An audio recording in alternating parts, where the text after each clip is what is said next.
Hello, everyone. Welcome back to Hello Universe. Today we have two very special guests, Leah and Dana. Welcome to the show. Thank you. Thanks for having us. Hi. Yay, yay, yay. Can we do a thing where each of you say like, hi, I'm Leah, hi, I'm Dana, so people can map your voices to your name? Because I feel like that is helpful in a podcast with many guests. Yeah. Hi, I'm Leah. Cool. Hi, I'm Dana. Perfect. Thanks, guys. Okay, we'll see if that actually helps. We have a new question. Wait, Kylie, is this the first time we're asking this question on the show? I think this is our inaugural new question. Oh, rollout. shit. All right. Cool. Which is great because since you are our first returning guest, it's nice that we can ask you something fresh, which is our new question that we're going to start rolling out is, what are you learning right now? What's something that life is teaching you? And I'm going to say, who wants to go first? You call it. Yeah. Okay. What am I learning? I'm learning a million things. I'm in the middle of my dissertation right now, so that's requiring some learning. But honestly, one of the things, I just got back from doing this training that was really intensive for 2 weeks on migrant advocacy. And it was in Mexico. And one of the things that I had to remember to know is to not know anything, like to be totally empty of knowledge. So I don't want to say I reject the question because I'm constantly learning, but I'm trying really hard right now to not know anything, not be an expert, not have a position. Yeah. Oh, I love I think this is why they paired us. I mean, we're pals already, but I was like writing notes about it the other day whenever you sent it, and I like cackled at it. I'm like, ha ha ha, like, what am I not learning right now? What is the world not teaching me? And then I was also like, but I know nothing. I reject the knowing, you know. And I couldn't be happier that the first people we ask our question to are like, can we set it on fire? I love this so much. Yeah. I mean, what I wrote down, because I've been doing a lot of note taking lately, and I have like all sorts of colored pens. Anyway, it's really fun for me. And I was thinking like life, like because I wrote it down as like, what is the world or what is life teaching me? And I just thought of like, I think like really what I'm being taught right now is like how to pay attention, and like especially to the in between, or like the middle ground, or in the paradox. And so what that felt like for me was like, you know, making and taking space from actually knowing shit.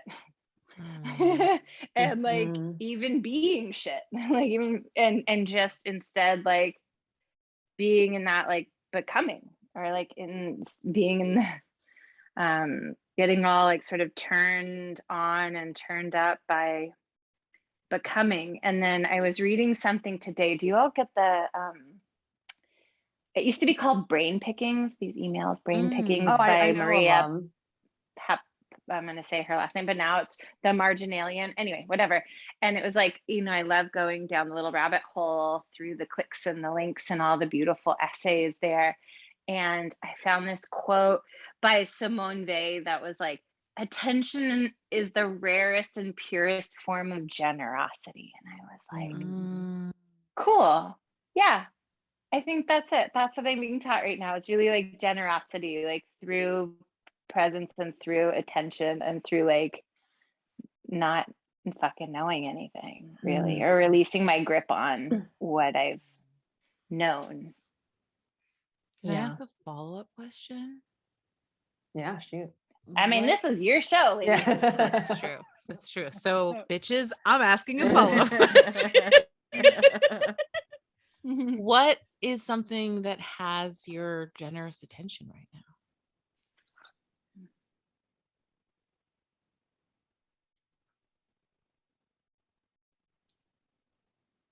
Leah, you want to answer? No, you go. You're the generous attention. I'm the generous attention person. You're like, I don't know how generous my attention is. Just kidding. I mean, the first thing I thought of was like my nails. I've been really into my nails lately, but then I just got them. Anyway, that was the first random thought. I like it. I think what's getting my generous attention right now is this practice of like releasing.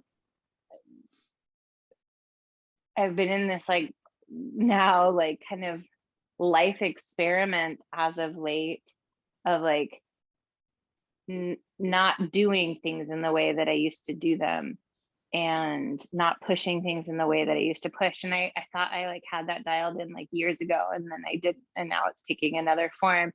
And so it's like my generous attention is kind of going to like this place of like, I don't know, I almost want to sometimes say like not doing anything, but I feel like that has a connotation like in our culture of like laziness or like, you know, like, oh, I don't know what I'm doing or something. And it's not like, it's very intentional. Like there's a lot of generous attention to not doing, and it's not a thing that I feel like I'll do forever. I like don't even know all the words yet about like that's how you know you're really like in the experience when words are not really available, when it's just like hand dancing. Yes. It is exquisite hand dancing. I'm if sorry, it were an Olympic sport I would be a contender. But yeah, that's where my attention is right now, is like on the not doing, and like I'm itching to build right now. Like I feel like, okay, I've done enough not doing, now it's time to do. And then I'm just like, okay, what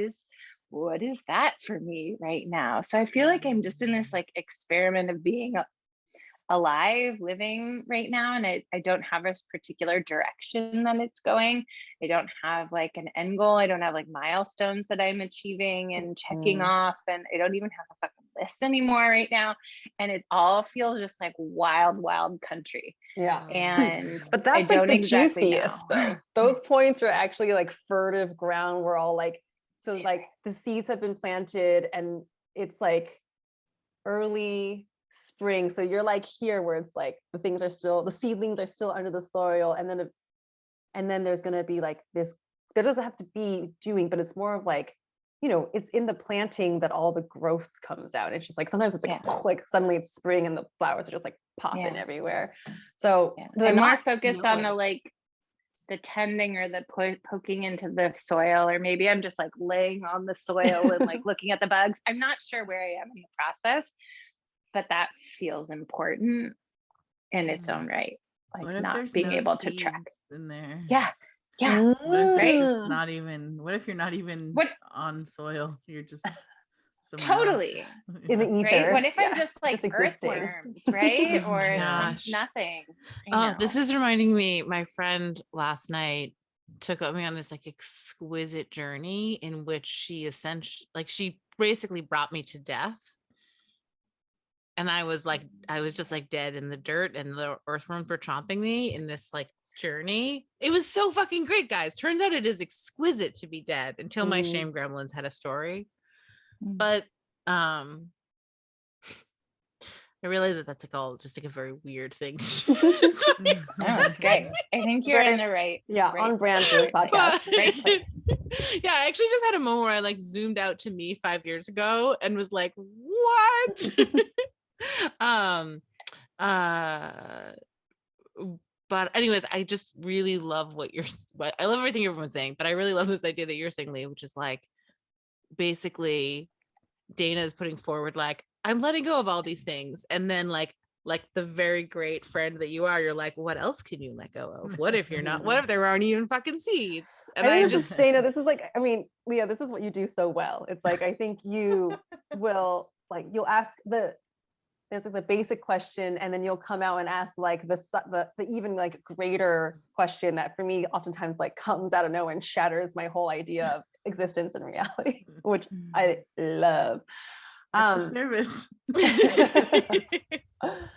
I want to actually come back to this idea of not knowing, and you talked about having gone to Mexico. Mhm. And I think that's one really cool thing about travel in general. It's that when you can be displaced from everything that's like normal or that you're used to, and all of a sudden you just understand like nothing that you think is normal, and it just shakes everything up. But I think sometimes I feel like I need to be displaced in order to see that I don't know anything. I know that that's something that I say all the time is I don't know shit. And I intellectually believe that. But then I find myself falling asleep again, thinking that I know shit without knowing that I'm doing it. Do you know what I mean? It's like you don't know what you don't know.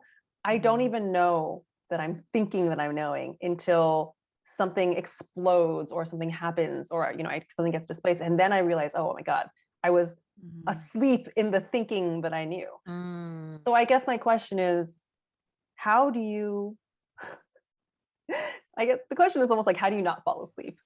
How do you not fall asleep, and how do you stay awake to the fact that like you don't know we don't know anything? Well, that's really hard to do when you're a PhD student and you're literally trying to prove that you know stuff by writing a 200-page paper. But I think for us in the global north, in the colonial paradigm, we really derive our worth through what we know.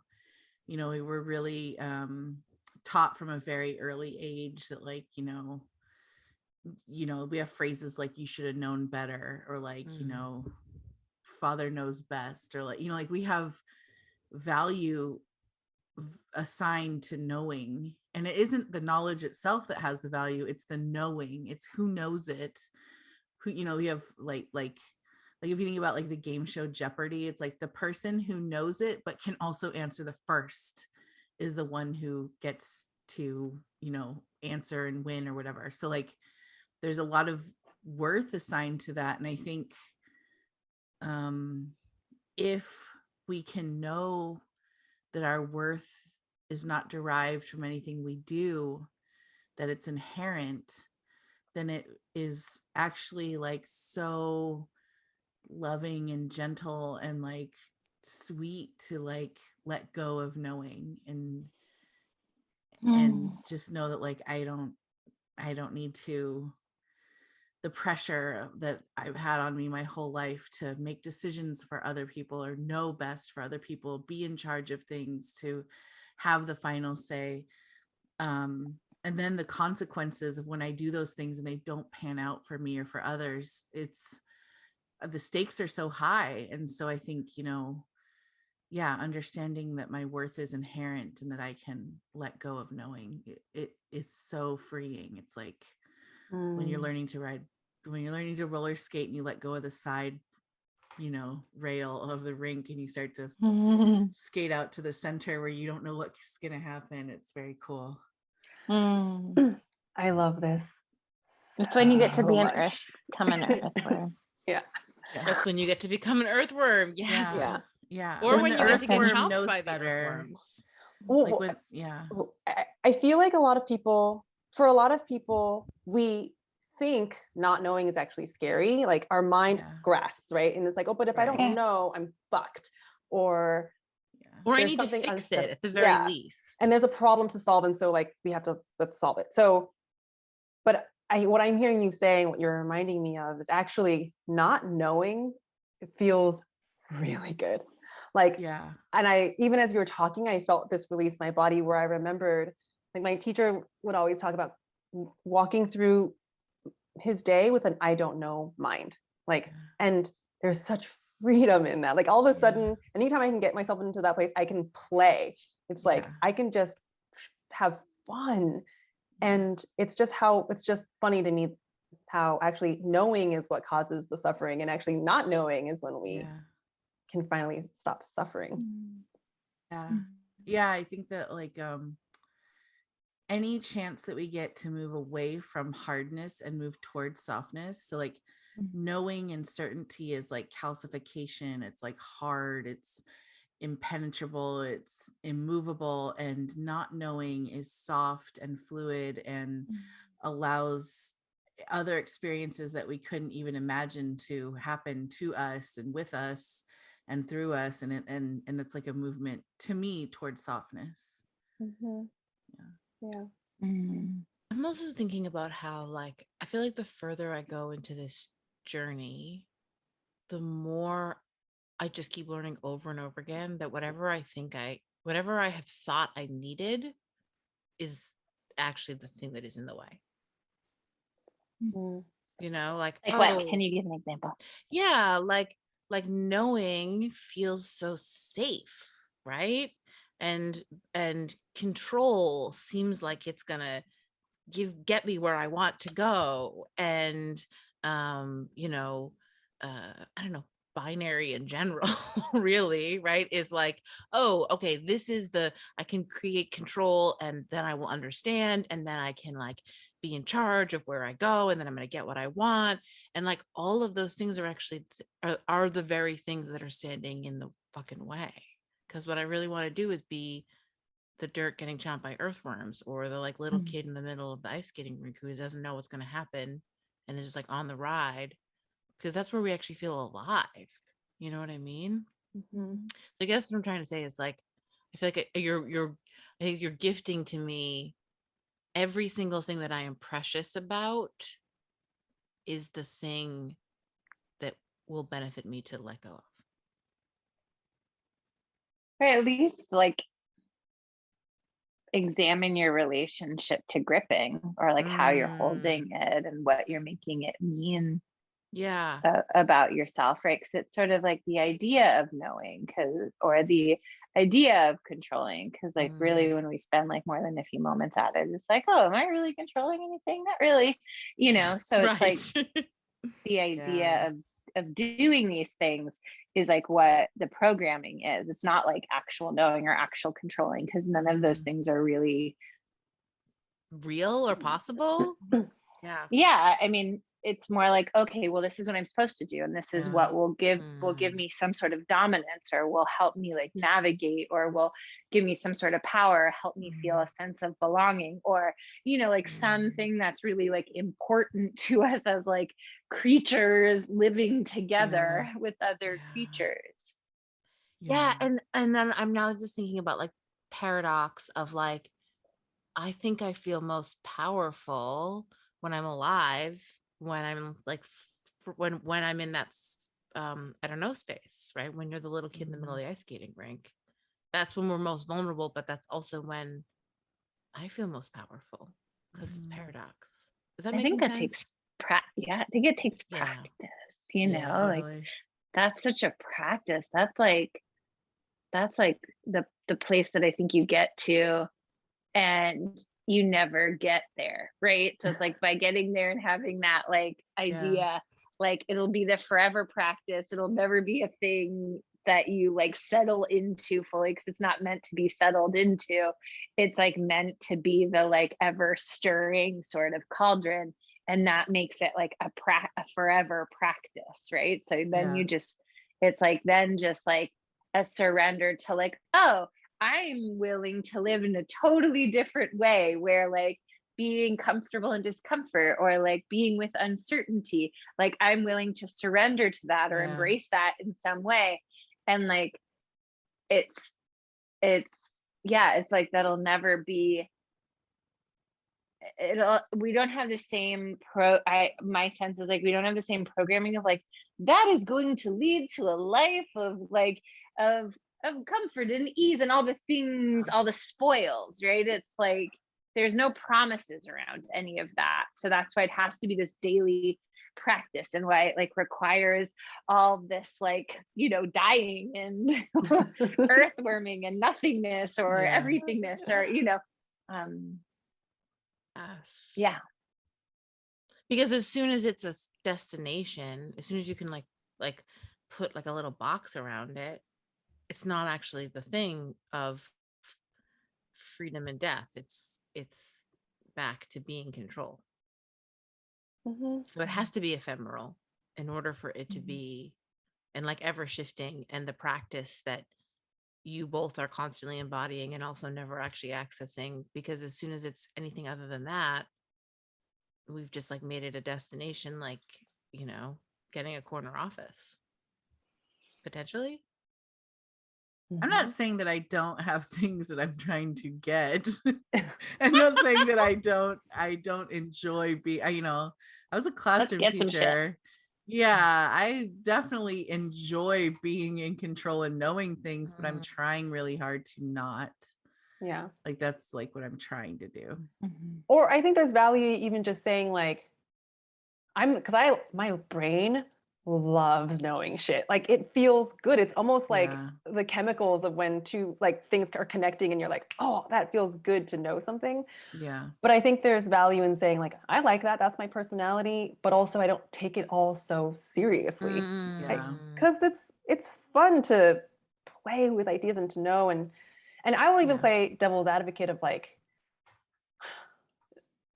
I think there's different kinds of knowing, because I think the question I want to throw out is what about that kind of knowing that you get when your body is like, oh, this is like this is true or this is important. And because here we are, you know, talking about something that I feel very strongly about is I don't know mind, which is the most liberating thing. And coming back to paradox, Dana, like you said on the first time you were on the show, I will forever remember this. I quote this all the time. You said paradox is the subtitle for our life. This is like everything is just a fucking paradox. And the paradox is also, I am also over here often talking about the importance of knowing. Like, I don't mean intellectually knowing. It's like body knowing. Do you know what I mean? Where sometimes I'll be in meditation or in a space of quietude, and all of a sudden I'm like, holy shit, some truth just like dropped in that feels like somehow I knew this, you know, from lifetimes ago. So what about that kind of knowing? Because that I think seems like feels sacred to me. But but at the same time, I recognize once something becomes sacred, then I start to grasp. It's like a resonant knowing, right? It's a different knowing in a different way, a different different parts of yourself. That's what I think. I mean, Kylie, be curious to know what you think, because I think this is a huge part of your practice too, of like, it's almost like coming back home to yourself, where you come into like some inner truth. But what scares me the most is when those things, I'm also like, oh, I don't know that either, because as Kylie's heard me say a million times, my biggest fear is losing my mind and then I'm going to go crazy. And so when even those things are unknowable, I feel so fucking untethered. I'm like, that's like, oh my God, I could just completely lose my mind. Yeah, because I think, I mean, I speak a lot about like when I know things in my body, that's like, I really prize the kind of knowing that my body gives me, especially as someone who spent at least 30 years like really not in a body as much as possible. And so and I've been playing with this idea of like I'm just like stripping everything away. So we're recording this on the same day we released a podcast. We just released a podcast episode in which I had this like existential crisis a couple like 2 months ago, which I was like, nothing is real, Eva. My brain is broken. Help me put it back together.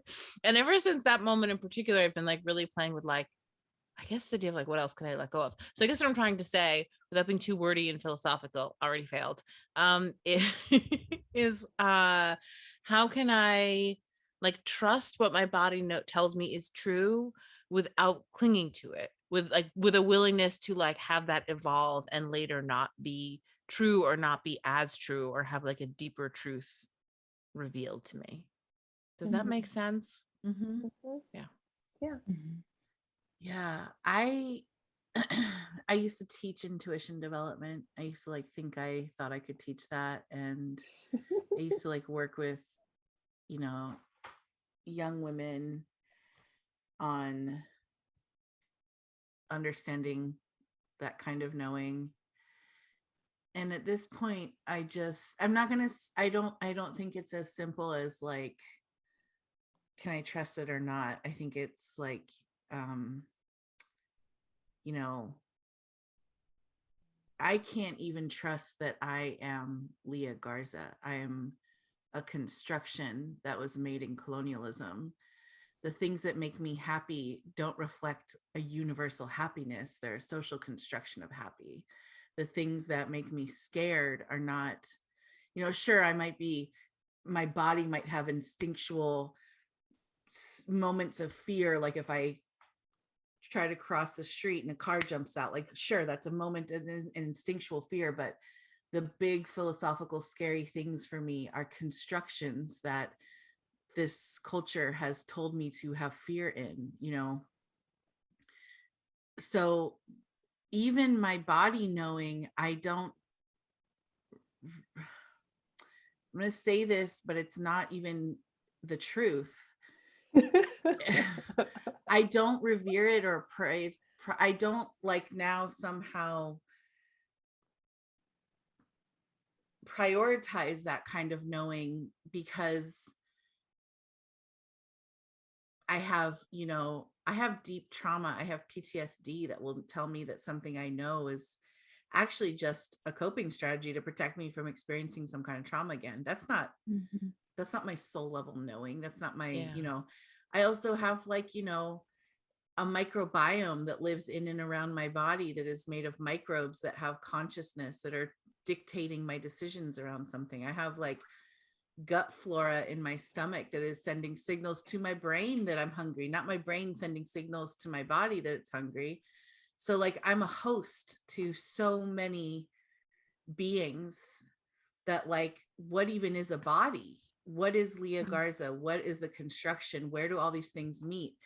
And like Dana said, the magic word for me, which is resonance, which is just the momentary vibration of a yes versus a no. And that I can't see past this first yes, but it feels like a yes. So I'm going to go in the direction of that yes. If I want, I also have free will. I can ignore the yes and go in the direction of no if I want, whatever. But like what, you know, as we all know here, I'm an Akashic record practitioner, and like one of the things the records have guided me on is understanding and teaching and talking about resonance as the only and primary true way, and that it's gonna always defy our not always, but it may defy our logic, it may defy our body knowing, it may be what resonates may be so far out of what we thought we were doing or what we are. But it will, and it does lead us into the path that is more us. It leads us only into, like in Spanish you say el mero centro, like the very center. Like it leads you, you know, Joyce Carol Oates, I never change, I only become more myself. And that's like what the resonance does. Exactly that, right? So it's like, I like to, like, with all that, yeah, so beautifully said. Is that like, there's not a like right or wrong anymore, right? In this framework we're talking about here. So then every choice is a becoming, right? Like every choice we become more of who we are, right? And that there's not like some idea over there about like who we are and we're trying to get. I mean, that can be the fact, but like I feel like what we're talking about is like however we're making decisions, like whether we're choosing to like follow that next resonant moment, like, oh yes, that feels right, or to be like, no, that doesn't feel right, or I choose against that. No, I want this other thing for myself. That like we're becoming either way, right? And that there's no becoming the wrong thing. I mean, if we think that, it's just because there's like an idea of who Leah Garza, who Dana Balicki is, who we all are, like, and so the like this practice is like, this is like living as becoming, or becoming as a living. I don't know what makes, but you know, and to move in that way, and to practice that. Like Leah was working with I know I sent you this, I don't have a name for it yet, but like my pathway prayer thing. And I was working with, I met Leah's beautiful friend and teacher, Helen is it Von der Heat or Von der Heide? Von der Heide. She was on this podcast Yeah, too. Yeah. She's I saw so that lovely. as I looked back through. I didn't listen to it, but we did a session together, and she was guiding through like creating the own my own pathway prayer process. I can call it whatever I want, but that's the basic idea, or blueprint to access the Akashic records or the Akasha or whatever, however I see it and understand it. And there was this one question about, and Leah, I think I'd asked you something about this on your podcast. We are power crystals, like a ways back, and it was about this line in Linda House. I know I'm getting a little spiralic, but I'm coming back to the center in a second. We love it. We love a good tangent here. Linda House Akashic prayer, and it says like, let me release all forms of self-centeredness or something like that, right? And so we were talking, Helen and I were talking about this, and there was a question in her process about that, about like self-centeredness and like something about like releasing, like, what if you're intervening? Like, what if parts of you are intervening on the process?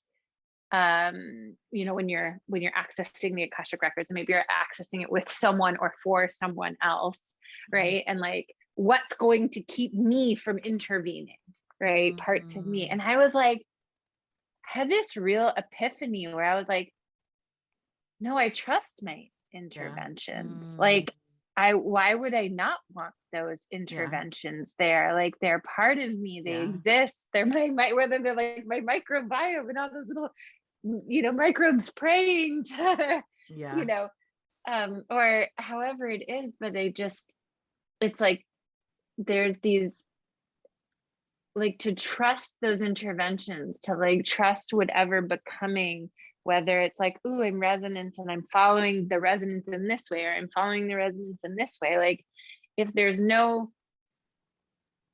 in this sort of big zoomed out place, if there's no like wrong way, because we're just making choices and then becoming who we're becoming as a result of those, like, I don't know, that to me feels like presence or freedom. I don't know, that generous attention kind of thing or something, you know, where it's like, oh, right, I'm here doing this now. And if for just like a millisecond each day, I can let go of the idea of like who I'm supposed to be, or some things I'm supposed to be doing, or some ways I'm supposed to be, like, not that that's wrong, right? But there's a practice in that. There's a practice in like slowly loosening the grip on that and allowing myself to become more fully outside of that little pod. Thank you for coming to my there's something that kind of both of you are hinting at, and then you said a little more explicitly, Dana, which is like part of your practice being making nothing right or wrong. And I really, really, really resonate with that. And I think that's one of those things that can be like a really great idea that you're like, yep, intellectually on board with, but then actually like living, especially maybe if like the stakes feel high, or you know, our PTSD shows up, or whatever the case may be. And I guess I'm curious to know from all three of you, really, how do you foster the practice of making nothing right or wrong, or how do you like access it or live it, or what does that actually mean for you as like a lived experience? I'm going to take a stab at this. Yeah, great. I'm sure there are ways in which one could cultivate an active practice of living that way, but I feel like for me, it actually usually stems from suffering, meaning like when I'm in right or wrong, I'm trying to figure something out, I'm trying to like get to a goal or whatever, I'm suffering. And usually my suffering will push me to a point where I feel like I'm at a crossroads, I have a choice. I'm like, I can either keep going down this road and like, or I have a different choice, and that choice is usually like letting go and like and opening up and being like, sometimes it's like a fuck it, sometimes it's like a you know, it forces me into the I don't know mind, because obviously all the control wasn't working and I'm miserable, so I'm forced into surrender, essentially, kind of. And so I wish it could be more graceful than that, you know, but I don't think that's a bad thing. I think that's the beauty of all of it. It's like, oh right, that's like the lesson again, and then I'm, you know, I'm that's one way anyway, and feel like I feel essentially what I'm saying is like I'm wrong, and then I'm humbled as fuck because I like saw how wrong I was, and then that totally opens me up, if that makes sense. What about if y'all? you weren't right? What if you weren't wrong at all? Do you know what Well, I mean? I don't mean Like, wrong, but I mean the suffering points to me. I think suffering points to falsehood somewhere, like that I need to get it right. Like that's why I'm suffering, because I think there is a right or wrong. But the moment I'm like, oh no, it's kind of saying that, it's saying, oh, there is no right and there is no wrong, and isness doesn't care. Like literally doesn't care. There is like isness itself is just is all of it. And so it is coming into like there is no right or wrong, but from a letting go space. yeah, I'm always curious about, and Leah, I want to hear from you, but just this like, I mean, I think this is like endlessly, because we could bring up a million things and people and situations, right? So like, I'm always curious about like, it's like the relation to suffering, you know, like what is it about like what is the suffering, what is it about, like about the moment and the situation that you're experiencing as suffering, right? And that like then you're like, oh, I don't want this anymore, I want this other experience over here, right? And like what I think the practice, whatever that is, of like, you know, sort of dissolving right and wrong, is like it applies to the whole thing, right? It's like it applies to like, well, what was I relating to as like problematic or suffering or not working, and is there like some way to understand that in a different way that actually dissolves the suffering? Are you saying basically, if I'm following this thread, Eva was saying the way that she practices navigating unlearning right and wrong is like when there's suffering, that's my tell that I'm clinging to right or wrong, and that you're coming in with a kind of as like almost like at another level of like, but also in that paradigm, are we making suffering wrong, and what happens if like suffering itself is neutral? Is that what you're saying?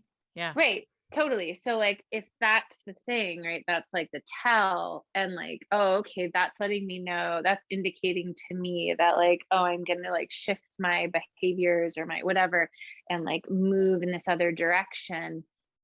There's also, I feel like, something besides just the like shifting to the other direction, like what if that suffering is fine? And I, again, like I said, we can open it up, and I'm not saying that like suffering is fine and everyone's suffering should just be fine with it. Like I guess I'm just curious to like keep our generous attention on sort of all sides. yeah. No, I love that. Well, Leah, do you want to say something? Sure. You know, I Leah, say something. I study ontology. That's like one of the things I'm studying in my dissertation. And Can you define that for folks? Yes, ontology. Oh, she can. This I can and I will. It's the study of being and reality, and my interest in it is like part of our reality we can point to, and we can say, yeah, here are agreed upon things. You know, like I'm standing on the ground, we're all standing on the ground, we agree on gravity, it binds, you know, bodies of mass to the earth, and like we don't float away, we can agree on these things. And then there are parts that we're conscious of that we can point to. And then what I think is that there are parts that we are not conscious of, but we still agree to in an unconscious way.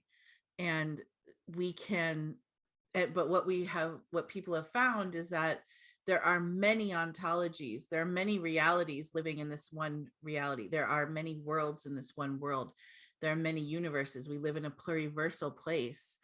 So what Dana is saying is like what I'm writing about, that suffering is ontological. So what that means is that based on what you've constructed as true reality, like what is true for you, has told you that suffering even exists and that it exists in a certain way. And then there's a knowing that you have that, like, if this happens, then this happens, or, like that suffering is tied to, not for better or for worse or because of right or wrong, but it's tied to a decision, or it's tied to a right or wrong, or it's, like there's a linking there that's happened in your knowing. And then you navigate your life kind of powerless to this idea of like when suffering shows up, because in the reality you live in, suffering might show up without your invocation, without your consent, without your, and then there might be other ontologies, other ways of existing that don't recognize your experience as suffering whatsoever. That's not suffering at all. And my work, my scholarship is largely informed by my Akashic practice. And one of the things that the Akashic Records has taught me is that the soul is the most agential being in existence, if it exists.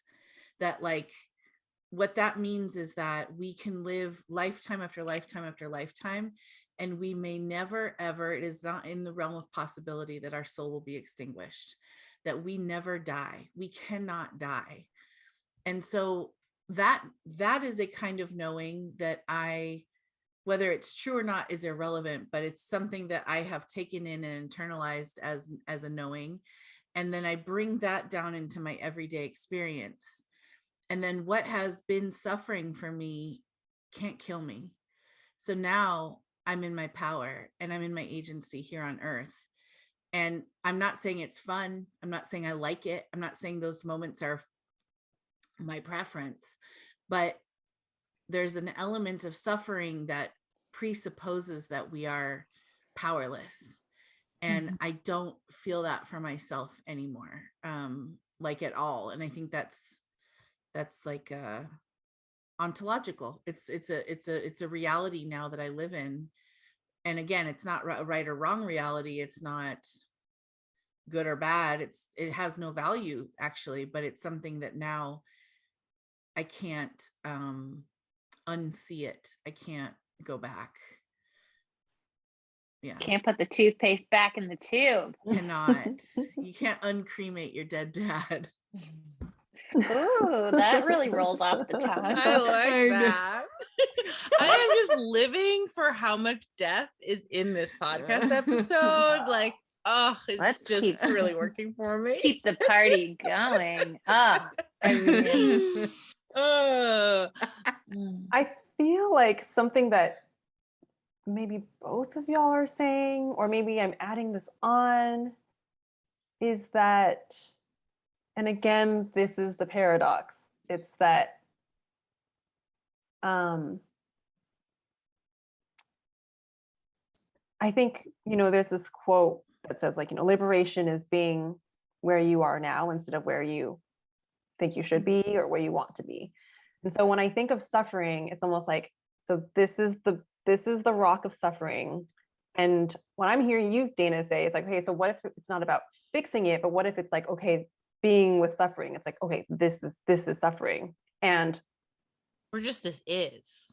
This is actually, this is. And then all of a sudden, there's no separation between suffering and not suffering. It just, but that is, again, paradoxical, a dissolving of suffering in some way, maybe not intentionally, but I love that. It's also dissolving of the non-suffering. I mean, I feel like, like it's both. You have to be willing to do both. It's like, oh, well, if I'm willing to like see this as like suffering as like, you know, as just like what is, then I'm willing to see like the answer, the antidote to suffering also in the same way. And so like everything sort of goes whoop, like, oh, okay, like I'm, and I don't know if I would call it like, I mean, I suppose it could be called like a neutrality or equanimity or whatever. I think there are lots of different ways, you know, whatever, earthworming. I think definitely we should go with I that like term, earthworming. maybe somewhere in there. I think the that title one. of this episode could just be being an earthworm. Yes. If earthworms even exist. Yeah. If even, I know, I do love, I did not miss when Leah was like, if soul even exists, because I got real excited about that, but there's other juicy things happening. So we can just return to that later if time permits. I kind of am feeling like a bunch, you know, we have a collective of nerdy spiritual women, and so we are very like, we've gone in a very philosophical just direction, which I love, and I'm feeling like maybe if we anchor this with some examples, that might be helpful, because I think one of the things about like paradox is that it's slippery, and so I'm trying to like think of examples like I remember once this is years ago, someone was saying like, well, if you want to not be bothered by people's criticism of you, you have to also not care about the nice things that they said, that people, you have to also not like be attached to the nice things. I love it, Leah. Like, no. And it made me so pissed. Like I was like livid when I read that, but I kind of, I'm intrigued by that idea now, not of like, wait, hold on, I'm not even sure I really understand that. So to be not pissed off by people's critique, you have to, like, but not to be bothered by them, you also just not care about the nice things. I think the idea being like, if you want to be someone like I don't know, because now this is the problem with examples, right? It's like they're saying like you can't care at all, so don't care about the good, and basically be you can't define yourself by the good if you also don't want to be bothered, like you don't want to be bothered by the bad. And I was thinking that is one. I guess I'm trying to think of like this idea of like, how do we this is an experience of suffering, and then we want to render it like neutral, and I'm just trying to think of an example of like what might be suffering, so something we're defining as suffering, that then we like shift the perspective on and see as something other. I have an example. Okay, great. Thank you. Well, for one thing, I would say that I have compassion for people that suffer. Like I have compassion for people that believe it's necessary. I have compassion for people that don't think it's necessary and still experience it. But if suffering is ontological, so if it is based in how we define reality, then it must exist in our experience because it's attempting to meet an unmet need. So meaning maybe it's too difficult for me to just believe that I'm loved by this universe, or that I have inherent worth. Maybe it makes sense that if I can make it through this suffering, then I will prove my value here. So therefore, suffering is meeting an unmet need. And I don't want to throw that out because I want to know that I have worth here. So I'm going to keep suffering for as long as I can until another way comes to meet that need. So my example is, like in my family, I'm half Mexican, I'm half white. And my Mexican family has, a history of, living in poverty and all of the oppressions that happened to people growing up, living in the borderlands. And, my great, I could just say a million things about how, my grandparents had their 4th grade education. My family they were migrant workers when they first moved to California. And along with that journey is a long history of diabetes. And for a very long time, my grandparents died at 68 and 64. My dad died at 57. I am 41. So I am reaching the statistical number of the end of my life, if I believe in statistics. And when I was a child, it was such a common occurrence to be diabetic that my dad told me, this is going to happen to you when you're older. You can't avoid it and you're going to die from it. And so when I was a kid, I was like, well, I don't want to deal with that. So I filed that away with like a doomsday clock of like the countdown to the end of my life. And now fast forward, you know, whatever, 35 years. And now I'm in my 40s and I know that this is looming. And so I'm dreading going to the doctor, dreading, because I don't want to face that I'm going to die soon.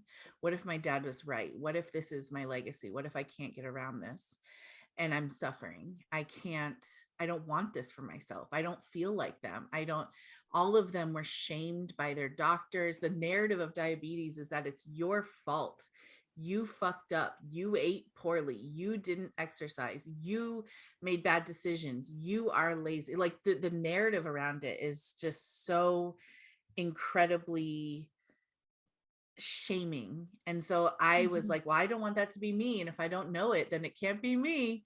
But then I finally went, and sure enough, I'm diabetic. And I had this like realization that like, I'm not that thing that society or my family says I would be if I get this diagnosis. Actually, I'm still me, whatever that is.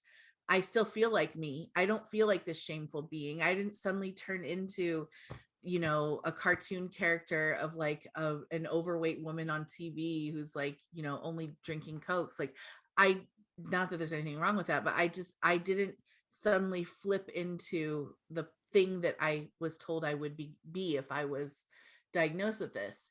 And in fact, I started to like see this as like an incredibly not fun, not comfortable, not happy about it, but grateful for it relationship with my ancestors that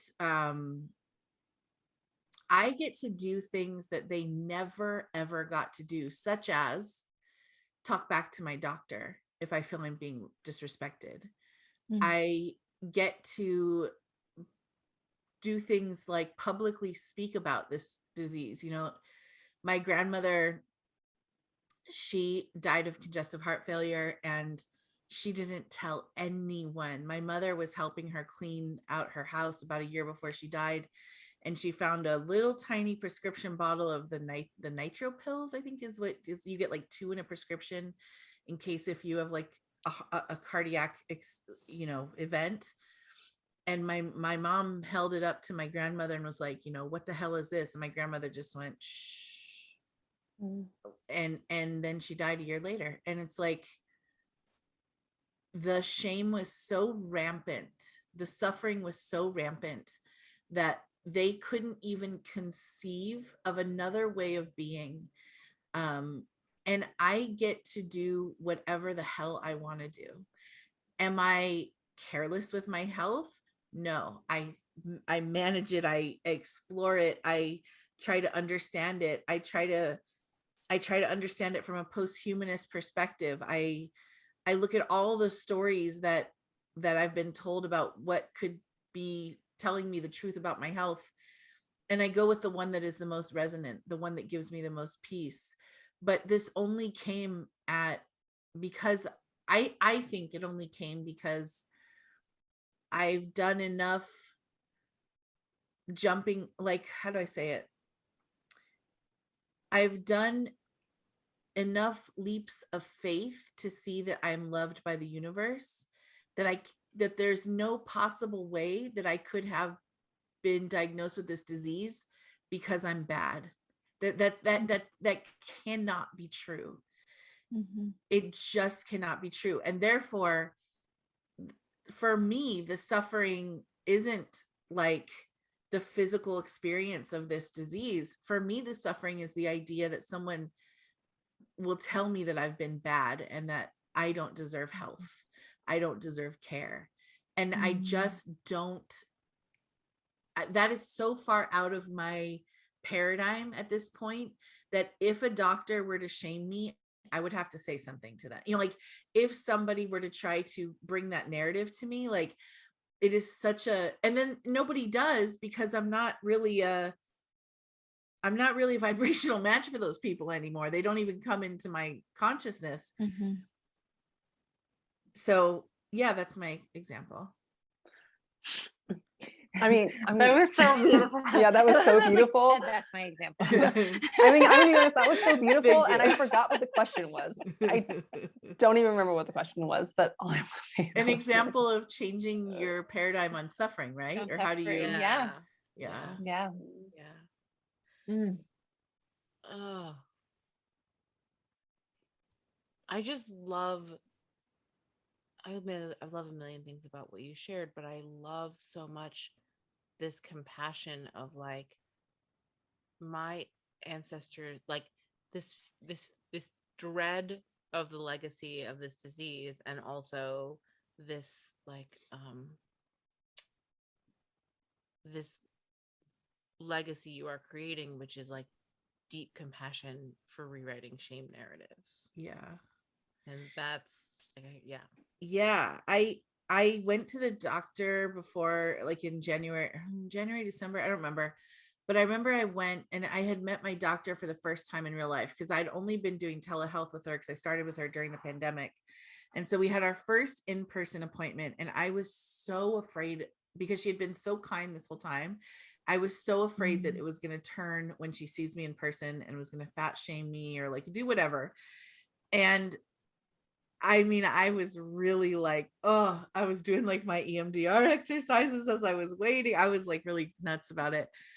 And we talked, and she was like, there's nothing really to change. You're doing the best that you can do.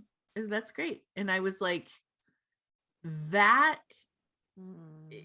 like, I could feel that, like, just fucking the blowback through like generations to hear that. Because when in your life has a doctor said to an overweight diabetic person, you're doing the best you can, there's no need to change anything right now, like that is unheard of. And I realized in that moment, like, man, I am actually more afraid of being shamed than I am of dying. Like, is this disease going to kill me? I don't know, probably, whatever, who cares? I just don't want to be told that I fucked up and was a bad human. That's what that is suffering to me. Yeah. We just, Yeah. shame is the fucking worst. Like, yeah. I feel like I realized this summer, like when you just said that, Leah, like, oh, I was, like more afraid of being shamed than dying. Yeah. And I like similarly, like that's the sort of like framework of like, what does it mean or look like on all sorts of levels to like change your relationship to suffering or change the paradigm, our own internalized paradigms of suffering. And like, this summer I say like I lit a match, a purifying flame to my marriage. And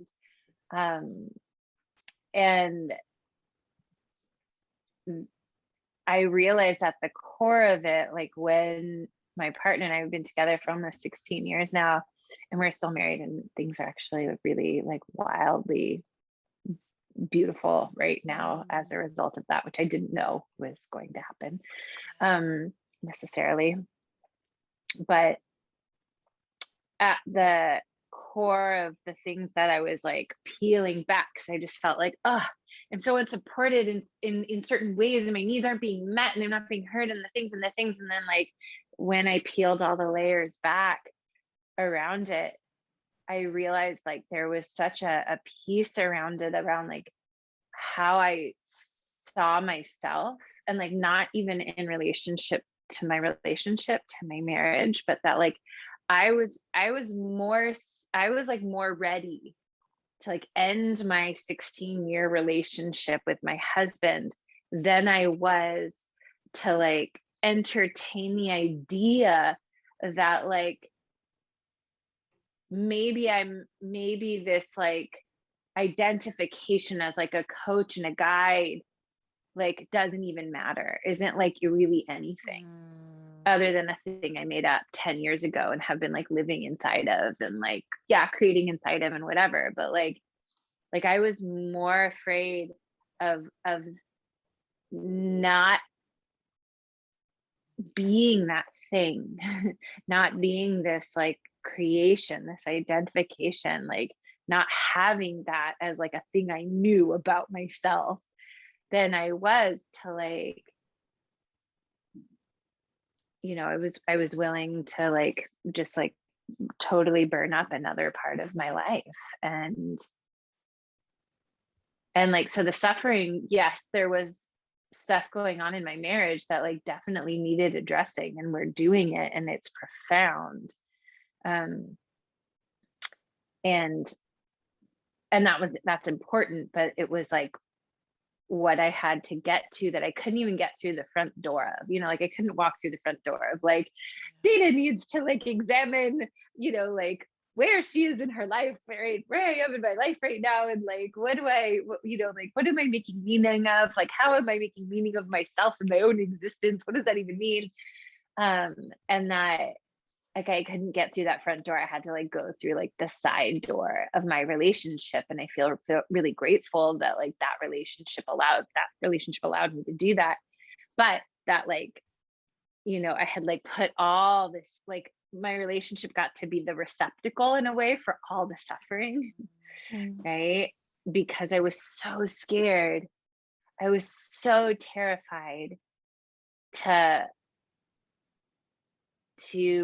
imagine something different for my life. Even though I've done it before, done it sometimes. It's always scary. It's always so scary. And I didn't have any answers. And last time I like really did it, I was like 30, and it was like Occupy Wall Street. And I was like transitioning out of this like activist organizer time of my life, and everything unfolded in front of me in this really serendipitous way. And I was like, I don't know if I feel that same serendipitous unfolding, right? It's not like, oh, here's this next thing, Dana, I'm walking right into it. It's like the resonance is really different right now. The resonance doesn't have so much a focal point, which I think I needed. And I actually am okay with not needing that, like with not having that, and maybe not needing that right now. And that the experience is really like 10, 12 years ago, I needed a focal point. I needed to be like, oh, this is what people are asking of me. This is who I get to become, right? Like it's a thing. There's a name for it. I can get a training for it. And now it's like, I don't know what the name for it is. I don't know if there's any training for it. Maybe it's just like existing or not. And it's so much more nebulous, and I'm scared all the time, or at least like a part of every day. And then I'm also like totally not scared for a good chunk of the day. And I'm just here, and I'm like, wow. And the synchronicities of my life feel like they're not pointing me in one direction of like a thing and a title and a name, but they're pointing me in the direction of just serendipity, of joy, of heartache, of like all the things, but I feel them so profoundly.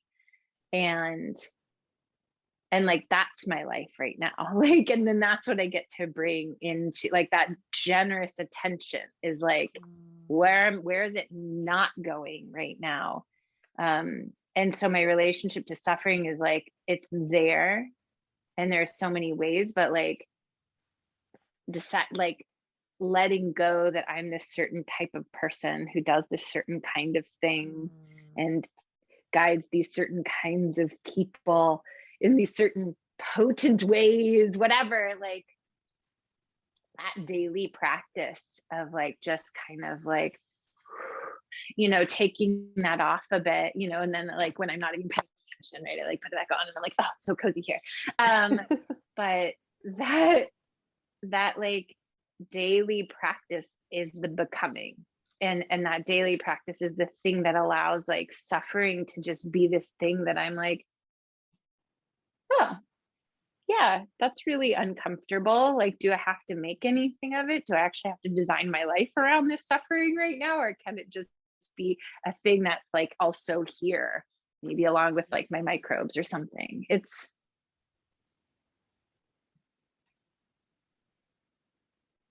yeah, that's like half, that's half of my example, maybe, or maybe it's my entire one.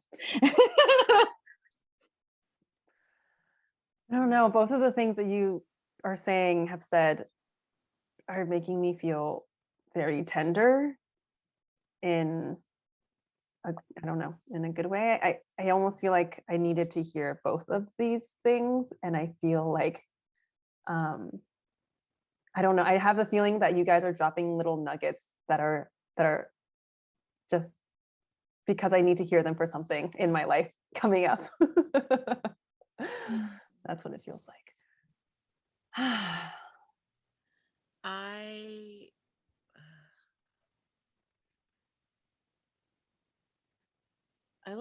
also love both of your beautiful, vulnerable shares. I think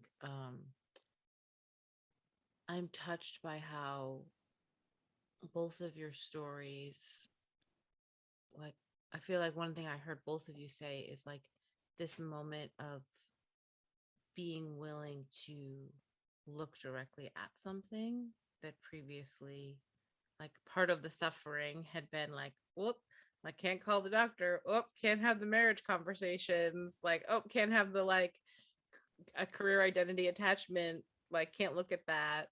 And I feel like one of the gifts I'm receiving in both of your stories is like, where is my suffering just perhaps an unwillingness to look directly at something and like let myself see whatever is actually there, which I don't like because that's really holding me accountable. But I want to I'm being say, yeah, I mean, because this is the conversation that I feel like we come back to all the time, which is this is the same thing as integrating parts of ourselves that we reject. It's the same thing as just loving. It's just about like loving what is, bringing love to the when you look at something. To me, that's the ultimate form of love. You're saying, I'm not gonna hide you away or ignore it. I'm gonna be present. I'm gonna bring my generous attention to it.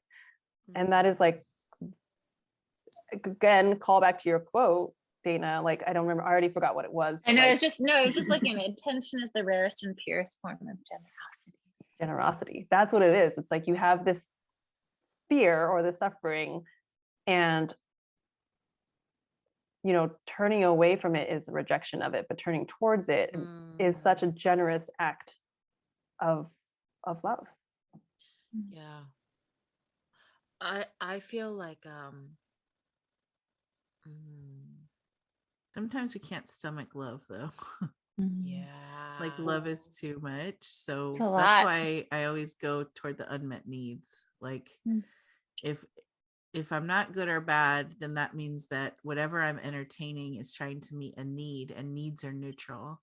Sometimes I need to go to the bathroom. Sometimes I need dignity. Sometimes I need a sandwich. Sometimes I need and all those things are neutral. So Well, see, that's I don't think of needs as neutral. I think needs are, and I think I don't. I don't. When I think of needs, I think they can be very non-neutral. And I'm actually also really curious about this idea of love being too much. what do you mean by they're non-neutral? What do you mean? Not that they're not neutral, not non-neutral. More like when I think of a need, I don't think of that as something that's neutral. I think of a need as something that's quite charged. Are you thinking about the need or the like judgment, like the like judgment of having needs? I guess I feel like when I have a need, I guess I associate the word need with being like, I almost feel like for me, maybe there's not a need without it being charged. Does that make sense? I mean, I think it like, if I understand what you're saying, so what reframed my understanding of needs is the work of Marshall Rosenberg in nonviolent communication. And he basically is saying that like we're constantly mediating our needs. So like in one moment you may have a need to be hungry, like your hunger is up, that's a need you have. In another moment you got in a fight with your boss and you need to be heard, or you need justice. Both of those needs, depending on when they're up or when they're down, are equal in value. They're equal in like what, like they're equal in value. Yeah. So, but it doesn't make sense when you had a fight with your boss, and this is a bad example because I would do this. Going and eating a sandwich is maybe not going to help. Maybe it will. Maybe it will. Yeah. But, sandwiches. Yeah, exactly, yeah. but like you know, like it's not. It might help you in that moment with, you know, to feel some emotional connection with food or whatever, which I definitely have. But it may not be the thing that you need to resolve the thing with your boss. Like your boss, you know, like so maybe in that moment you need communication, or you need space, or you need whatever. So the way he frames it, you know, like Maslow framed the hierarchy of needs as a pyramid, and it's ascending and it goes one directional, and like basically once you've secured the bottom needs, then you, in his view, it's like you never really deal with them again. You've secured food, shelter, whatever, then you move up to security, love, whatever. And what Rosenberg is saying is that it's not actually one directional or like a pyramid, it's like a mandala, it's like a circle, and like depending on the stimulus, they go up and down. So in that sense, they're neutral. Yeah. Okay. But I feel like there's judgment of needs is what I felt like I was hearing you say a little bit, or something like, right? It's like, oh, the idea of having needs is a thing. And like, well, I guess I just meant I feel charged when I have a need. Like I'm like, okay, so if I need to have a conversation with my boss, it's because I'm like, it's like such a, oh, like I need this now because I'm fucking pissed. Right. But that's how you know it's a need. Right. Like, Yeah. No, I was just like, I'd love, I don't know, I could do this or not do it. Then it's like, that's not a need. Right. I think I was just misunderstanding. When you said it was neutral, I was like, it doesn't feel neutral. It feels like. Right. Okay. Yeah. Okay. So continuing with your thought though. So you were talking about how sometimes love feels like too much. And that's what it means. So it has been my experience that you know, when people or things or circumstances reveal to me that they love me, and I don't feel worthy of just, receiving love left and right, what the bridge to that is neutrality for me. Like, what if I could just say like, okay, you're neither unloved nor loved. You're right in the middle. Whoops, you're right in the middle there. Then I'm like, I start to open the door a little bit, and I can entertain the thought of maybe it's not all unloved. Maybe there's another way. And then the more acquainted I get with this middle road of neutrality, the more I can start to entertain receiving love, and then swing toward that direction. Right. Yeah. I completely hear you. Yeah. Well, also when love is can be charged as like depending on an individual's relationship to it, right? So it's like, you know, and we go back even to like Bell Hook's work all about love, right? And it's like this idea of like, you know, like even the ways that we've like, not all the things that we consider love or that we were taught were love are love, right? And so like when we turn towards things, or we even, it's like, oh yes, like I'm receiving guidance from my teacher from wherever about like turning towards love, not being like, that's a completely unsafe space for me. In fact, that's like, you know, like that's gonna trigger all the things and push and all the buttons, and I can't even like go, you know, like go towards it. It's like there's a process. Totally. I will say, go ahead, love. A little bit. I don't even know if it's connected. I'm just actually amazed at how much I remember from both of the conversations that we've had with you previously, because they were so long ago. So obviously they left an impression on me. But something, Leah, that you said was, I think you posed the question of like, you asked this question of like, the thing to look at, or maybe the challenge is, can I still love myself even if blank? Yeah, You remember saying that? that's a Linda Howe question. That Linda Mhm. Howe posed that question to us in her trainings, and because that's the thing that like there's a subtext there, and the subtext is that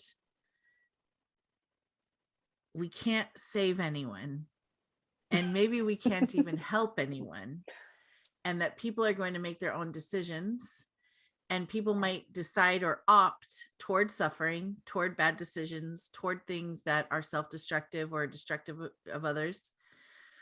And what we're taught in our puritanical colonial system is that you only derive your worth if you can display how good of a helper you are to others. Right. If you bleed out, then that shows you're worthy.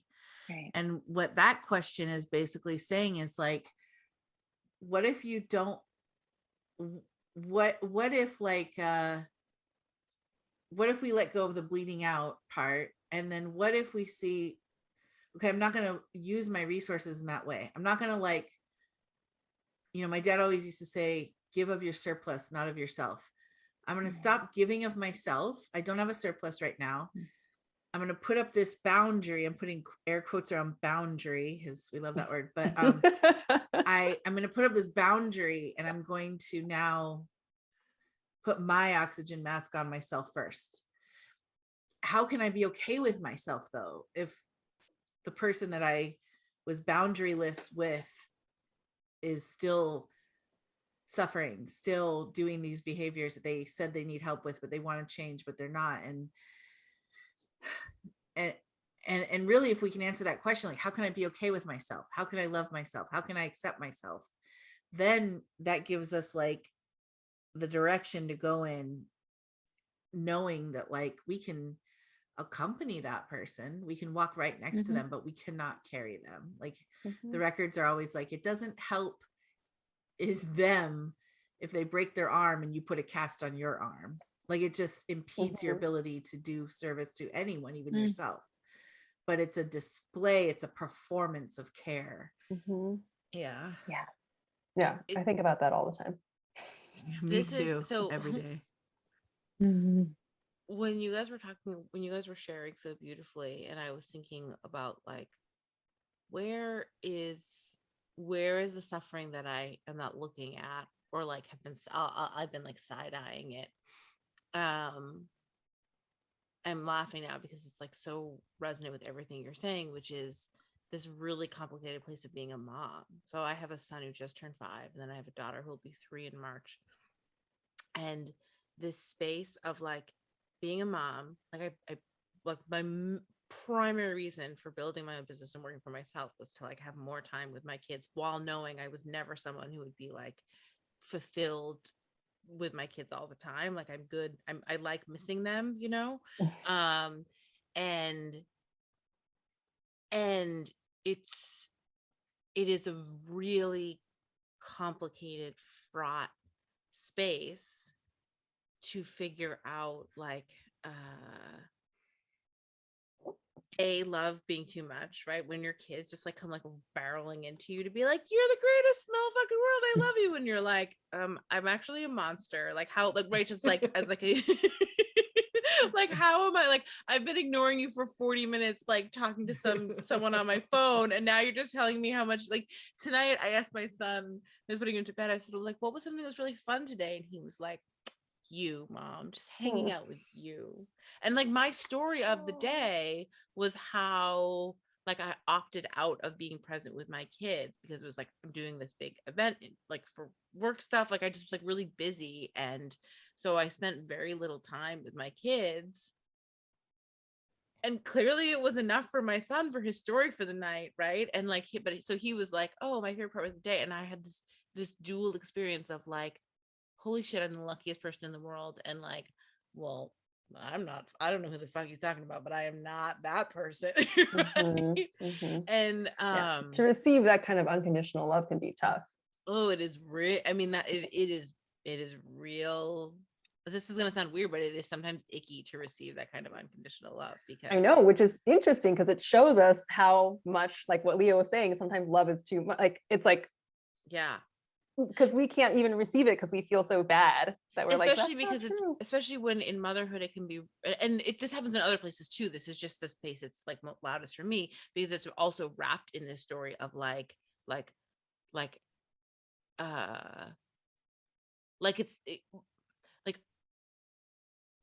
motherhood has this story of like, how do I put this into words?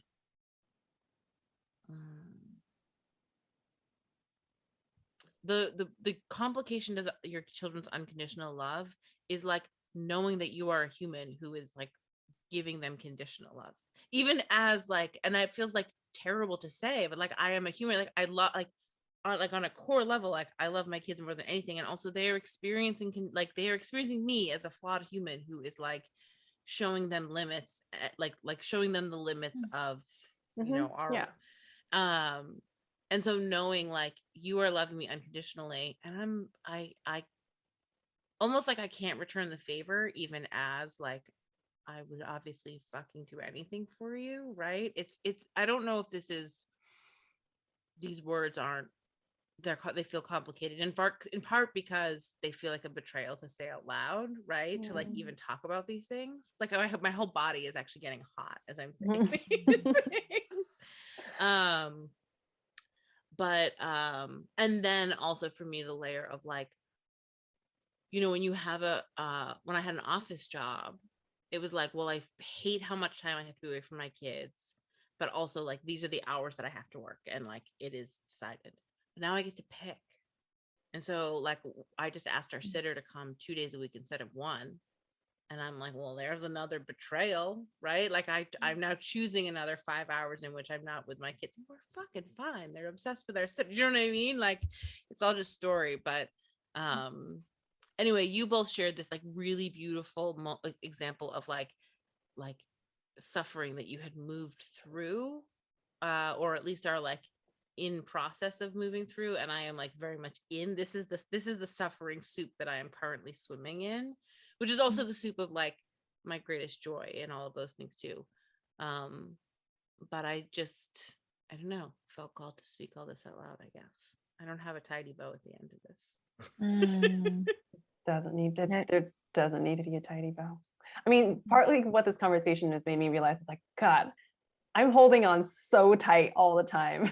Like, and I'm, this to going back to the idea of like knowing, and I'm just like, and this is, tight holding on me wants to be like, let's have a tidy bow and like make this make sense. And then the other part of me is just like, whatever. And I'm really struck by like, I think this invitation you put forward, Dana, which is like I could treat everything I just said as a problem that needs to be fixed, or it could just be the isness of experience. And then like, because I think I have been looking through it through the lens of like, I just need to like release story and like love myself, right? But like there's something different that I think you're offering, which is just like, I don't have to, like all of that I just said is, and also I don't have to make it anything other than that. And what becomes possible if I just like really sink into like super deeply accepting that soup that I just described. Yeah, it feels juicy. Yeah, I love sinking into a nice murky soup. I feel like I spent the whole half of last year at the bottom of the ocean. So like, there was all sorts of like crazy things down there. But like, with mothers, and I am not one, but I have one, and work with people who have them. And are them. But it's, this like, what you were saying, so just so like rich and ripe, like a little squishy fruit, of, in this story is like, oh, I'm supposed to be this good thing, like a good mother, right? So then all my choices need to then like somehow get me to this like being a better and better version of whatever it is, mother, coach, what have you, student, teacher, whatever, partner, any of the things. It's like, then it's like, it's a, it seems really small, right? And then it's like I'm trying to like more narrow, and so then like the resonance, or the like how I'm choosing, moving, and deciding and feeling, and like one day it looks like this, the next day it looks like this, or 1 minute it looks like this, and the next minute it looks like this, like that like narrows the experience into like I've got to be going in this way, when then like there's all this other experience that then gets like discounted as like as being the whole of becoming. It is like becoming, right? Because then it's like, oh, I've got like a goal, I got milestones that I need to like get there, It and becomes that like a just very like, narrowed focus. well, there's just so much else, Mm-hmm. right, that you were even just speaking to, Kylie, that like doesn't then get counted into that, you know, experience. Or like you, Leah, when you were talking about like your health and like all these experiences that like that, and like and ancestry, like all these things like don't get counted, or they get counted in this really specific way of like, well, this was a problem unless you look or feel or perform in this way. And that like, for me, if I was to call something suffering, like that's suffering, you know, like that's like trying to like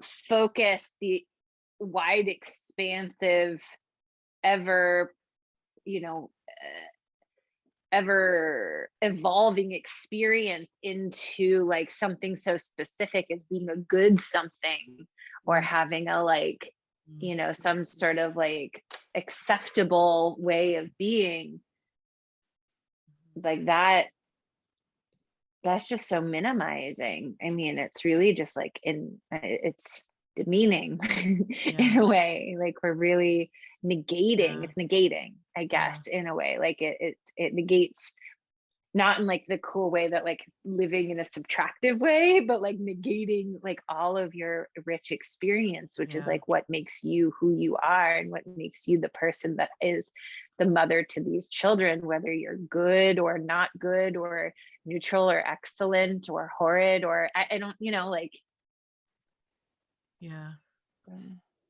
there isn't in a when we're becoming, when we're entangled, states of being are they're in flux all the time. So it's almost like when you look at the world from an entangled perspective, from a becoming perspective, a becoming perspective, like even using this language doesn't match, it can't describe the experience, because a state of being no longer exists, because we're always in flux. So labeling something good or bad it becomes futile. But if you can't make the shift, like if, let's say you're not there yet, and you're like, well, I don't understand this becoming. What do you mean? Like, it doesn't make sense. I am. Then like, yeah, I would say like, I mean, like, you're holding on to the story that you have because it's meeting a need, and the needs are neutral. So like, there's something underneath why you would keep that story, because you're being told by another human, here's my evaluation of your mothering, it was great, and here's you saying, no, I know better, it wasn't great, here's a lot that you don't know. And you invalidate this other being's knowledge, this other being's experience, to prioritize your own, or to put yours on top. And that must be because you're meeting a need. It's meeting a need. It does something for you unconsciously. It always does consciously. To hold on to it, because you wouldn't hold on to something that doesn't feel good if it wasn't trying to meet a need. Right. And when I hear that, I think that's a very compassionate thought. It's to say, there's nothing wrong. You're doing exactly what you would do to get your need met. You're like, it is another Linda Howe statement. Of course you did X, Y, or Z thing. You wouldn't have done it if it wasn't the best idea you had at the time. Like, of course I blame myself for being a bad mother. Of course I had that thought that I didn't do good. I wouldn't have thought that if it wasn't the best idea I could come up with at that time. and we go through this evolutionary process, and we go through the being becoming, so that we can now then think thoughts that are more aligned with us, that are more aligned with a consensual reality with your child. You can be more in that middle road. It's interesting too, because my, like, often the place I would want to go is like, oh, okay, I'm just going to uncover what the unmet need is. I'm going to find a different way to get, like, right. I would like make a whole, I would like spin out a whole plan, which is great. Like I've done, that's like, like heads up, if you book a session with me, that's like 70% chance what we'll do. Right. Yeah. And yet I'm really like relishing this other idea, which is to say, okay, there's some unmet need here, and or there's some need there. This is an attempt to meet a need, I should say. And I think I'm declaring now that I think for the next few days I'm just gonna practice like just acknowledging that there's some reason that this is what I've created. It's fulfilling something for me. Yeah. And also it just is. And you don't know, there's no doing. I mean, you can do what you want, but that's like what's so funny to me about surrender. Like, oh man, if I wasn't inundated with memes about just surrender, and it's like, this is how we know we live in a colonial system, because what those memes are trying to tell you is that surrendering is a choice that your mind can make, and it absolutely is not. It is an energetic endeavor. It is a body endeavor. It is an unconscious endeavor. It is not. If we just could surrender, we'd be surrendering all the fucking time. Oh my God, the mind. No, the mind cannot. Like, how many of us have like taken a vacation from work only to be like sitting on a beach worrying about work? Like, we can't let go. We can't choose to let go. It's, the mind is so fucking useless, man. Like, it really is. Like, it just gets really in the way of the processes that are trying to happen that make us more ourselves. So like, you're spot on about, like, here's something. I love smoking cigarettes. And I know they're so bad for me. They're basically like what brought on my dad's heart attack. I fucking love them. And sometimes in that knowing of like, this is bad for you, guess what? I still do it. Like, I wouldn't do it if it wasn't the best idea I had at that time for whatever the unmet need is. Is it my plan to do it forever? No, I hope, no, I don't want to, but I can't simultaneously smoke a cigarette and hate myself for it. Like, I cannot do that. Yes, I cannot do because that. what a fucking waste, right? Then you're not even enjoying the cigarette. Yes.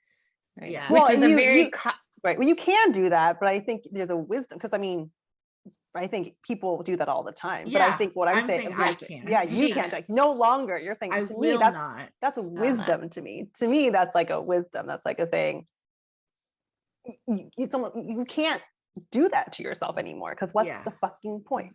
And also, nothing's actually right or wrong, so just fucking lean into whatever choice you're making. And the resonant thing, like, people are always like, this is something that's like come up a lot where they're like, how do I know when I'm oh man, this is the question I get asked in every reading by people that book me. How do I know if I'm on my path? And okay, I mean, there's a lot of presuppositions there, but one of the things that the records are always saying is that, like, you're on the right path when you have moments of utter intolerability, when what was once cool and status quo for you becomes so uncomfortably intolerable. Those are the sweet spots where you're about to move into some other thing. Like, we will keep things in our lives until we can't. And then they will move out. And then and so, like, you can plan with your mind as much as you want to, like, let go of surrender, let go of things, change, move, whatever. But whatever the fucking need is that is meeting, it will continue to try to meet that need in that way until it is excruciating. So when you're in a moment, and this is like a good way to know, to like separate yourself from suffering, is like, wow, I'm in an excruciating moment in my job, in my relationship, in my housing situation, whatever the thing is. Ooh, that's pointing me to like a change is coming. I don't know what it is, but I'm always on the lookout for moments. It's that moment of like, I'm laying in bed and I can hear the toilet still running, and I know I don't want to get out of my cozy warm bed, but I know I need to go jiggle the handle. It's that moment of like, it's intolerable, I can't fall asleep, I have to get up and do something to change this moment. Yeah. I feel like I've been there for like one full year at least, like straight up every single fucking day. Yeah, I've been every day, just like it keeps going and it keeps going, and it's like I have never been more uncomfortable than I have tremendous been. gift, Dana, and the gift is like, and I think you taught it to yourself because it's what you teach your clients and, you know, your people, is like, you just ride it. You like, you give it a home place. You like, you open up, you're hospitable to it. Yeah, because there's no, I tried all the other things first, right? Like I tried all the other ways.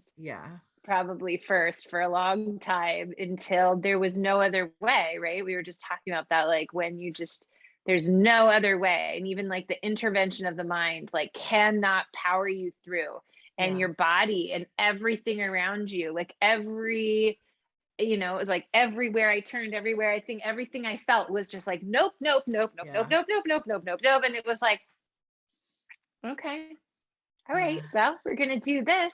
So, you know, and that's, but again, I think that's that, like, whether it comes in, it's like it gets cultivated, and I don't feel like I have like answers, right? I just have like more questions, which actually feels like the jam more than answers.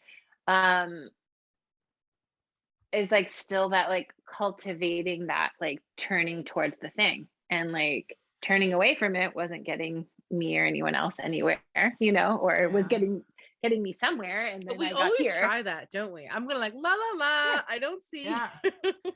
Like it's fine, I'm gonna keep doing this thing that's totally like burning me out, because it didn't burn me out like the other things used to burn me out. Like that was really fucked up burnout. This is like burnout in this other way, and it's great and it's fine because look at what I'm making and creating, and like it's so great, and look how much happier I am. Cool. Thanks for being my actual inner monologue today. Thanks so much. And then it's like, oh wow, what if I don't do that? What if I look at all the reasons that I do all that, and I understand some and I don't understand others. I just feel them and decide not, you know, like decide to turn towards them. And then it's like the understanding, and then the great compassion that's needed and then gets cultivated, right? So it's like, then you make more of it once you like turn towards it and find that little bit. It's like, then you just get to do this more. Then it's like you grow your capacity, or it's that little like confidence loop, right? Like, okay, I did that. I turned towards that thing. It was horribly uncomfortable, but I saw that thing and I had that moment. Okay, well, I think I have to do it again. Like 1 hour later, like I have a little more like, and you build confidence in the being able to like turn towards the thing instead of pushing the thing away, and then finding the thing and like welcoming the unwelcome and letting it integrate. And so then you get to integrate all of these parts of yourself instead of fragmenting all of the parts of yourself. And then you're like walking around, and then your wholeness, right? Like that experience is like you're carrying all of yourself, whatever that is, right? All these like pieces of yourself around, but like it's different than trying to manage them, right? Like carrying a company of yourself is different than trying to manage yourself, right? And the accompanying of the self, whatever this is, this ever becoming experience, like there's so much more. I find there's so much more magic in it. Like the managing of all that shit was exhausting, and I like had hit my limit a little while ago. And the welcoming and the integrating is not easy, but it allows for ease. Yeah. I mean, I would agree. I would argue that, and I think this is because I have this really like intense Capricorn nature in me, but I hear you. But I do think that it's easier, at least in the long run, because to me, that's what it feels like. It's like what's easier to integrate, to hold space for, to be with. Like it's not easy because we all know it feels like shit, but it's easier, I think, than the fragmentation. But I think that gets to like an ontology question. I'm pointing down to Leah. I don't know where she's on your screen. She's over there for me. You know, like how you even like what we even entertain as like ease and where it exists in our life and the value of it. And yeah.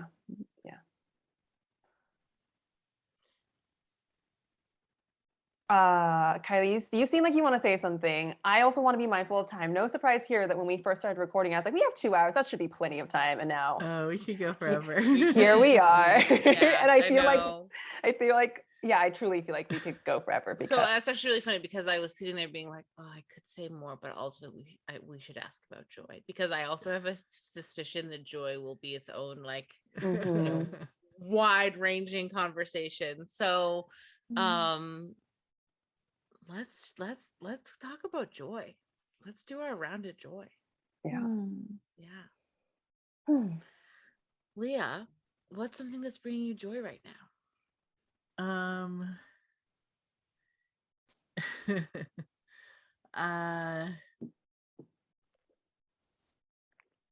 don't know.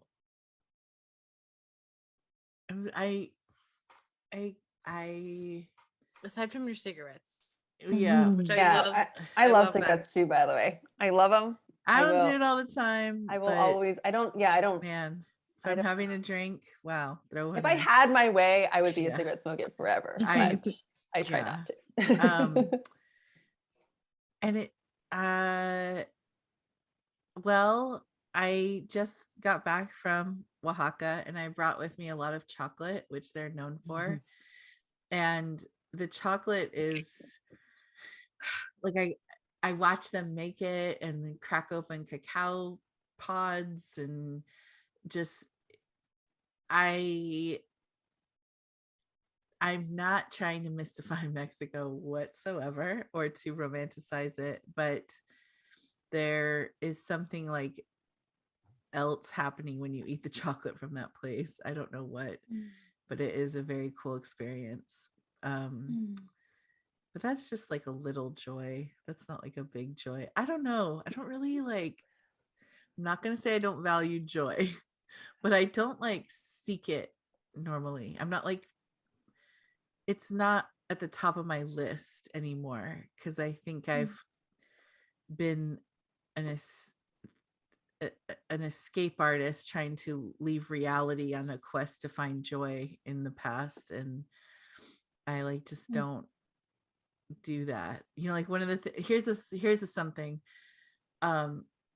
Taking my mask off outside and letting like the air hit my face is such a revelation that makes me feel really, really good. Like being touched by the wind or the breeze has especially after there's like humidity right there. Like, oh my God. Or like a 15-hour travel day wearing a KN95 that's like pulling your ears down. It just, that feeling of letting your hair down, like just being open and free, that is something that I noticed that before the pandemic I would not have ever noticed the breeze, you know, in that way. And that is truly joyful. Yeah, I love that. I think that's excellently captured. I also love that you challenged our 2 questions. That makes me so happy. Yeah, me too. I mean, it's like there's like no better honor, I feel like, than I mean, like, to be honest, like my answer and also like push. I think that those are like my favorite guests because, you know, it's fine coming onto the show and answer the question, like, but I have noticed that there are certain people who will push back at it, and those are always like juicy conversations.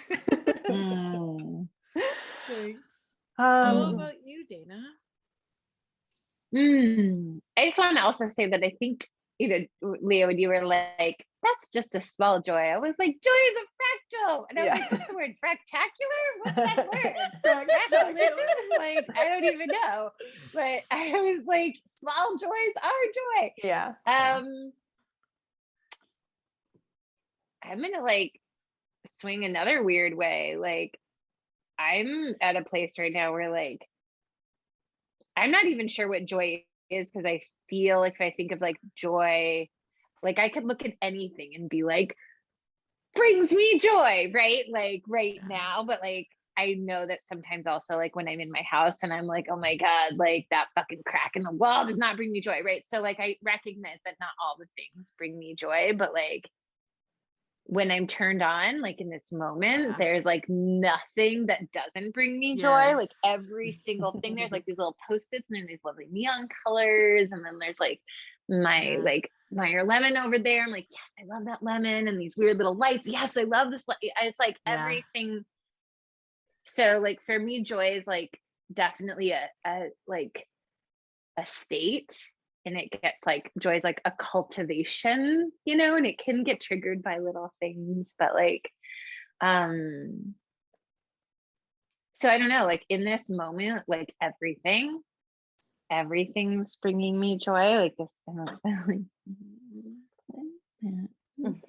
a special day. Special day. No. But I'm also in Northern California, and like even my grocery store sushi was like bringing me joy. And like I just ate like oysters and drank bubbly with a girlfriend, and it was just felt like the most fun. And we were sitting outside, and it just felt like the most luxurious goddamn thing. And I just felt so soft and easy. And so I'm really like I'm feeling that. Like I've had a lot of joys lately that are like very tactile and very like things I'm putting in my mouth and like things that I'm drinking, and just like moments that I'm taking in, and then seeing her face as she was talking real life and realizing that's not my husband and it's not a screen. And I was like, those are the things I see all the time. And like I was just like tripping on her face, and I was like, I'm loving this so much. I just wanted to like run my hands over her face and just like, because I was just enjoying like seeing a real person like emote not through a screen, and like who is not the person I see every day. So it's very tactile right now. Oh, I love that. I'm going to share next because I feel like some of what you shared, Dana, is going to speak to my joy, which is a future joy, a joy yet had. But after this, I'm going on a date night with my partner, a late night date night. We have reservations for 9:15, which is like very late for us. But wow, bedtime. I know, right? Yeah. But I think there's something in the novelty of it, and also, something about it feels like we're gonna go out and do something special. And because of COVID, you know, this doesn't happen often, and whatever. It's like the only time we can get a table because they only have like certain availability. And we were like, fuck it. Like, we're young. Let's go out to 9:15 dinner. We're young, FYI. Yeah, exactly. If anyone was questioning. But there is something so joyful about like something special, something that feels celebratory. Oh, so we are also celebrating 9 years of sobriety for him. And then he was also like, let's also celebrate 100 episodes of your podcast. And I was like, oh, that's really cool. sweet. Yeah. And I was like, you were so sweet. So yeah, doing something different feels like it's just given me this energy, this excitement. Variety cultivates desire, man. Yeah. Yes. I love how everyone's joy is basically like this pandemic fucking blow. It's hard. Yeah. It's hard. But like, how fun are all these like weird little things that like maybe we thought about the wind hitting our face, or like what our friend's face looks like in real life, or you know, that like, oh man, that those are really present again. Like I feel grateful. I can feel grateful for that. Yeah, I agree. All right, you're up, Kylie. So I had like 800 run through my mind as you guys were sharing, but I will say, so I live in New England, and so it's winter, and I definitely have a history of having a hard time in the winter. And my husband is very generous, and we get to like January 10th every year, and he's like, just a reminder, when I'm like having some unexplained crying jag, he's like, just a reminder, winter's usually hard for you. Which I feel very lucky to have someone who can like witness me and gently remind me of, things like that. And like lots of people, I like do the things, right? Like I like have one of those sun lamps and this and that. And what's interesting is this year I had this huge aha moment, which is that it is not the dark that bothers me. Usually people treat seasonal affective. I don't officially have seasonal affective disorder. I mean, I probably do. Whatever. I get kind of like funky and weird in the winter. I guess that's what it is. But usually people talk about how it's like because there's not a lot of light. And so I have often treated it as like about the light and like done the sunlight thing, the like fake lamp. Anyway, my realization this winter is I actually love the dark. I actually have no problem with the dark. It's the cold. I have a really, really, really hard time with the cold. And I feel like I don't like my body tenses up, and then I don't get outside because I don't anyways. So it's like I've been for 5 years trying to like manage how Kylie can have a good winter, but it's like I was treating the wrong thing. Yeah, managing. And so I've actually been like relishing the darkness and trying to like wake up early as often as possible, because it just feels like being inside a womb when you're like the only fucking person in the world awake, or so it feels. And I bought a bunch of fucking fancy, super warm hats. And like, I just make a point of like dressing warm. And I had like one really funky day, but we're, January, February, March are the 3 hard months for me. And like, we're almost to the end of January, and I had one bad day. So this was pretty fucking good. Totally. So February's a short month. Kylie, you need these things. They go in everything. They're like shearling shoe inserts. I mean, this is so gross. I literally thought that you were holding up a and I was like, I do have some. You're like, I have some of those. No, they go inside your shoes. I'm ready. It's my summer to winter look with a thing, but I'm telling you, because I have a real hard time being cold. And then I just discovered I'm going to go buy a microwave, because I was at my friend's house, and even though I've been like anti-microwave, I'm just like, since I don't know, whatever, I have feelings about it. And like, she had those like rice bran things and like the long worms, and you like put them in the microwave. And she had some, and I was just like wrapping them around my body, like just slugs, like these big banana slugs. And I was so happy. I cried. Oh my God. Yeah, because comfort. I get warmth is like comfort. There's something or at least when it's fucking cold outside. Oh, that's the other thing. And I actually shared this as a joy like a while ago, as I bought this like super ridiculous, like pink, fuzzy, luxurious blanket that normally would have been like, that's too fancy. But like, I literally just like live under it, and I'm so happy. Yeah. Let's be happy under, like, it's like reach out from under our weighted blankets. You know what I mean? Like, let's do what we must do. Yes, exactly. Oh my goodness.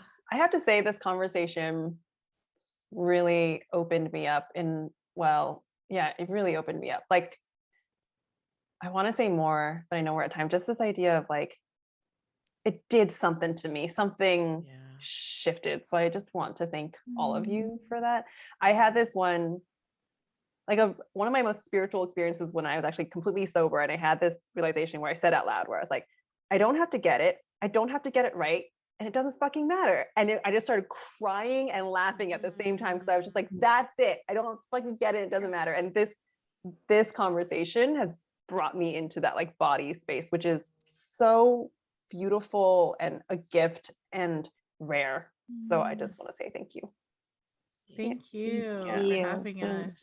Yeah, thank you so much. Always a real pleasure. I'm definitely Ladies, Finding lots of joy here. where can people find you? And also a shout out to both of y'all's Instagram. I know, Dana, you are currently, taking a break, but I do have a this. little hiatus. We can still go over there. Yeah. I just went on today to like basically like troll Governor Youngkin of Virginia. So you can go check my stories and follow along. I was like, this is worth getting back on Instagram for. Both of you have accounts that I will like actively go look for because it's just gold. Like just always something that cheers me up or makes me cackle out loud. So what about Leah? Do you want to start? Where can people find you? How can they work with you? You can definitely find me on Instagram. It's at Crystals of Altamira. And then I also have a website, crystalsofaltamira.com, but I don't really do anything on there. You can't reach, I mean, you can send me an email through there, but I probably won't answer it. But Instagram is really like the way. And Cool. Yeah. Love it. And I'm danabalicki.com. And I mean, you can reach me. You can actually book a consult, a free consult, discovery, a little session. We can chat. And then on Instagram mostly. I mean, I've just been taking a break. It's Dana Blix, Blix. I'll be back on. I've been feeling the pull. I've been missing folks a bit. I wanted to miss it. I wanted to and I wanted to again reorient this whole idea of generous attention, missing is such an underrated experience. I said that as a throwaway comment. I was like, well, I think it's weird, but I love missing my kids, because it's the wind in your face thing we were talking about. There's something so beautiful and juicy about missing something. Yeah. It's the Arrival's Gate. Do y'all remember that Ani DeFranco song? Anyway, no. may or may not be in my head all the time, weirdly, but I thought it was a really lovely song. But that idea, and we don't really get to have it that much anymore, but that idea of the Arrival's Gate, you haven't seen someone in so long, or maybe you just saw them a week ago, but there's all that excitement of you cross this little threshold of missing, and then you just and the reuniting, and there's this sweetness, and I don't know if we get a lot of missing I think we get less missing in our culture now because we're so everything's so instant. Yeah. Thank you guys so much. Thanks, y'all. Thank you. We'll have you back for 200 episodes. Yeah. Oh, I love that idea. I love it. Okay. That's awesome. Who knows where we'll be?